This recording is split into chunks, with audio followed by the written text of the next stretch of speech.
Hi friends, welcome back to my channel. Today I want to talk to you about the end of gardening season, well for me here, and three of my favorite sauces that prompt me to grow a garden again.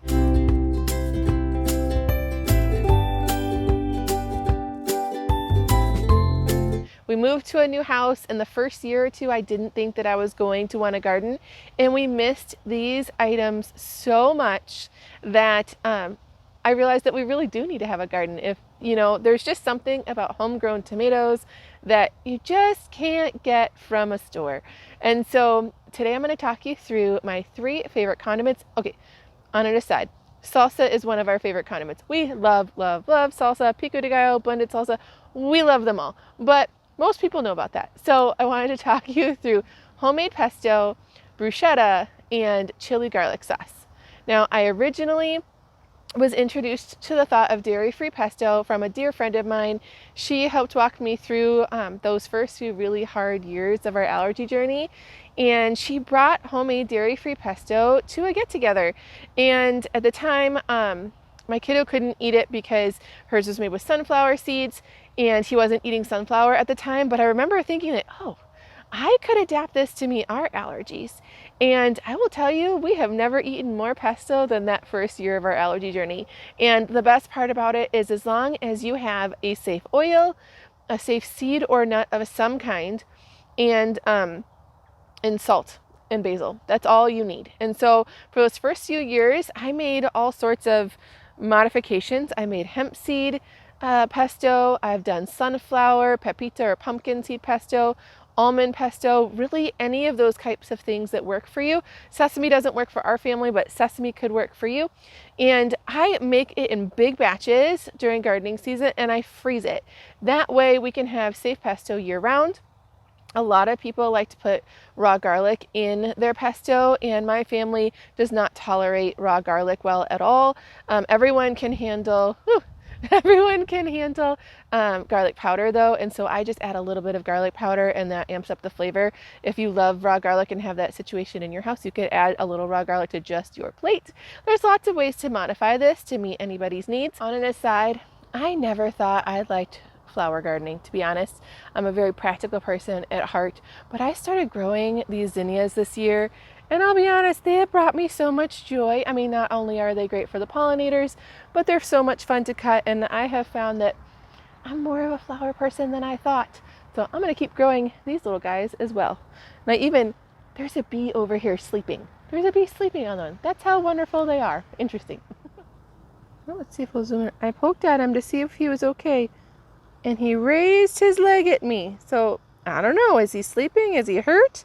I don't use any pesticides in my garden, so he shouldn't be harmed by the things he's eating over here. I don't know.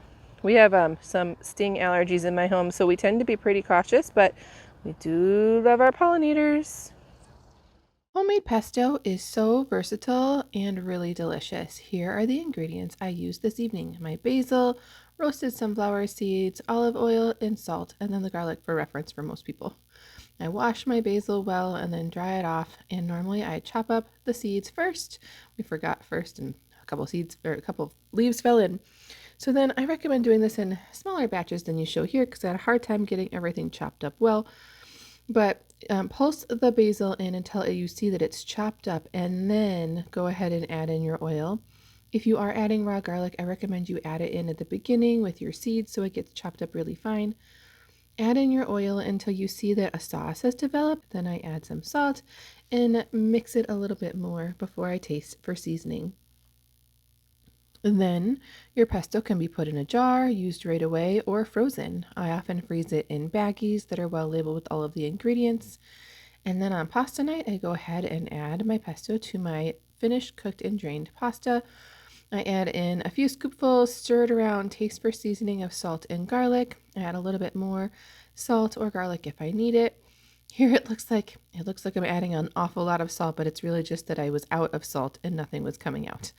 And so here is a look at my kiddo's plate. We served this dinner with chicken tenders and a salad because I was out of meatballs this night, but it was delicious. And the other one I want to talk to you about is chili garlic sauce. So first, let me show you my peppers. Let me turn you around. So I started growing all of these jalapenos and Fresno chilies earlier in the year. And to be honest, my peppers didn't do that great, although they're looking pretty good right now. I might be able to make another batch of chili garlic sauce.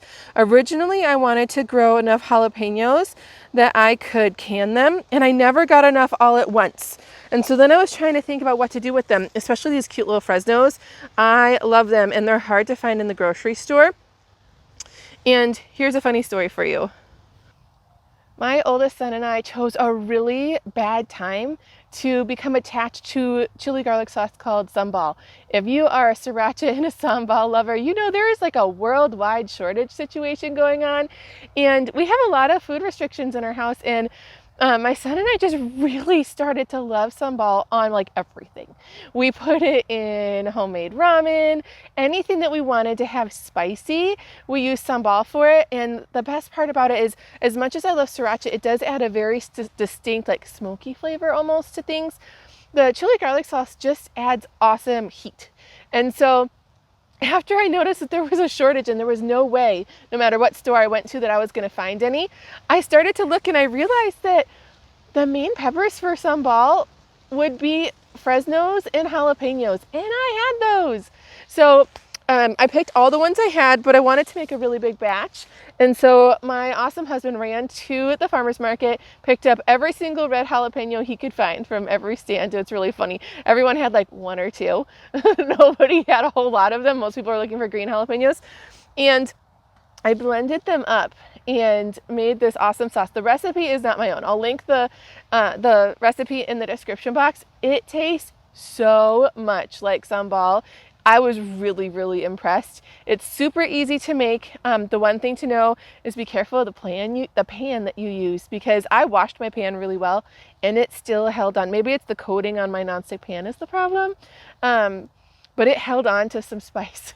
So we had some like toasted sandwiches a different day, and they were the hottest sandwiches I'd ever eaten. They were amazing, but they were super hot. So you gotta be cautious with the heat level. And also the best part about us too is if you love things really hot, you can add spicier peppers. Jalapenos and Fresnos are not super spicy on the scale of spicy peppers, so you can bump up the flavor with bird's eye chilies, whatever you want, to make your own customized sauce. And then I freeze mine. I froze mine this time in jars because I didn't want to have to worry about transferring it from a baggie to a jar. I was worried about loss and also the heat factor. I didn't want to get it all over my hands. If you love spicy food but need to make dishes less spicy for your family, chili garlic sauce is the condiment for you. It is delicious. These are the ingredients. Chili garlic sauce is made by the same company as sriracha and needs garlic, lots of garlic, Fresno and jalapeno chilies, white vinegar, salt, and sugar. Here's a look. This little pointy one is a Fresno, and the rounded peppers are jalapenos. Both work well. You can use them interchangeably.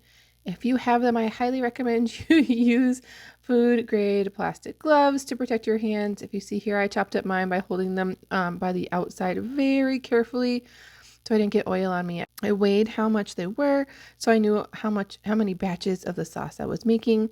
And then you just add in all the ingredients. I actually bought the bagged garlic, guys. It was just so convenient, and I needed so much of it. You add all of your ingredients. Vinegar is the only liquid in this sauce, so it does take a little bit of work to blend everything up. I needed to use my tamper a bit to get everything down, but it was blended up very quickly. If you don't have a vent hood in your house, you may want to do this outside or open your windows. I didn't have any problem with the odor when I was blending or cooking this sauce. It was washing the dishes with hot water.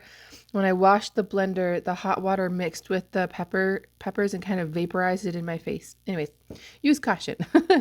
Then, as you can see, the sauce, as I pour it into the pan, is very like foamy and light colored.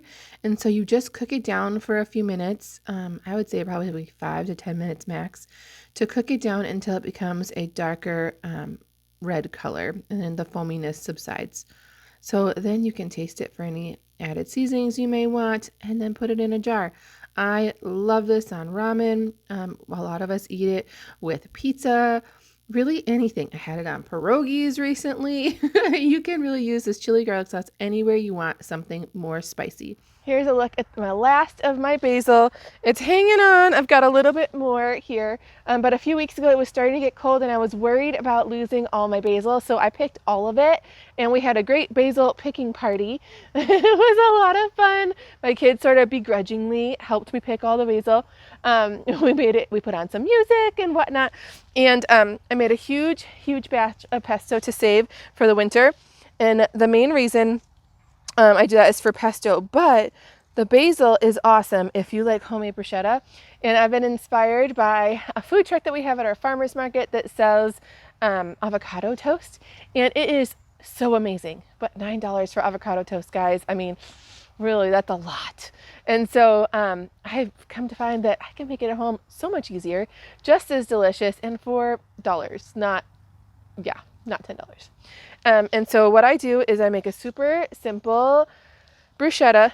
I add it to avocado toast. If you can have egg on avocado toast with bruschetta is amazing. The bruschetta can then also, we use extras and throw it into pasta for a pasta sauce.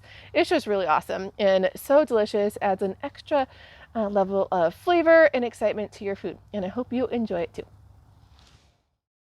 Bruschetta is typically just toasted bread with garlic with the tomato basil topping, but we like it on everything. So first chop up your tomatoes, and you will need some balsamic vinegar. Here's a look at mine. It does say traces of soy in this particular one. And I add in a tiny bit of garlic powder, a dash of vinegar, and a little bit of salt, and then some fresh basil leaves are crucial. If you want your bruschetta to be delicious, you need a few tablespoons of freshly chiffonaded basil leaves as well. I just stir it all up. The recipes I've linked below, some of them have olive oil added. You do want to make sure, though, that your tomatoes aren't sitting in their juices. You can also take raw garlic and rub it on your bread like this and top it off with some balsamic glaze. Oh my goodness, that pushes it over the top. So I hope you get some inspiration from this video to maybe start a little garden, have a pot of basil or a pepper plant or a tomato plant if any of these recipes work for you, and just be inspired that there are a lot of awesome sauces and things that we can learn to make and adapt to meet our allergy situations to really make our food more exciting.